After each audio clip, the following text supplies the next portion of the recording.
Alexander walked to answer the rapping on the door. He suppressed a grimace as he saw the two officials standing on the doorstep. Excuse me, sir. Are you Mr. Alexander Coleman? Yes. Would you like to come in? No, thank you. Our visit will be brief. As you know, our esteemed government is making the effort to make the move from primary and secondary economic activities to tertiary and quaternary in order to improve our global standings.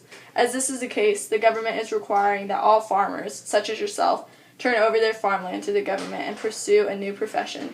You have 1 month to settle your accounts and begin a new life. Alexander stood in stunned silence. He'd known the government was taking drastic measures, but he had no idea it would affect him so suddenly. Who did these people think they were, to try and eliminate a practice that dates back to before written history? After the hunter and gathering era, when people practiced transhumance to get food, agriculture had been considered an integral part of human life. The Neolithic Revolution had instated farming as an irreplaceable practice of human life and society. According to Carl Sawyer, it started with vegetative planting and developed from there. It not only made food more available, but it also changed society to a patriarchal structure that had spread, along with the practice of farming, from agricultural earths to all over human civilization. To think that an entire nation could do away with it now and rely on mere imports was preposterous. He couldn't let them do this.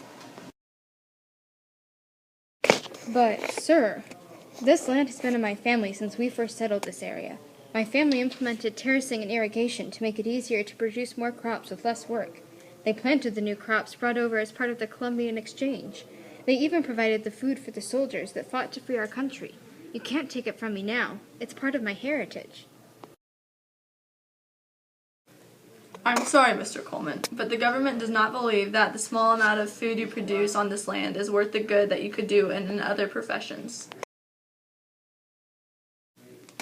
Alexander was incensed.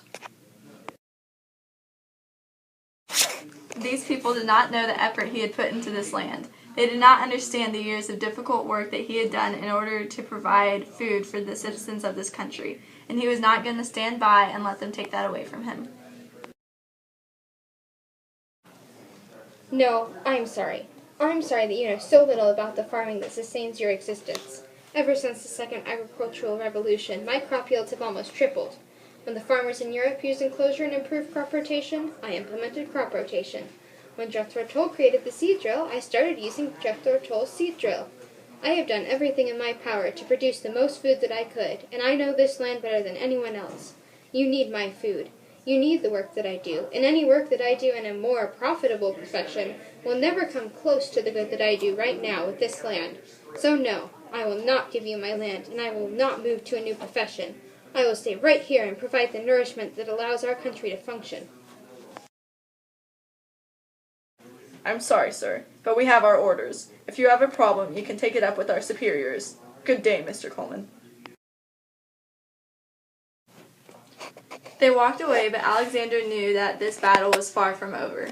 He would not let the government destroy the land that his family had lovingly and carefully cultivated. He would fight for it, and someday he would win.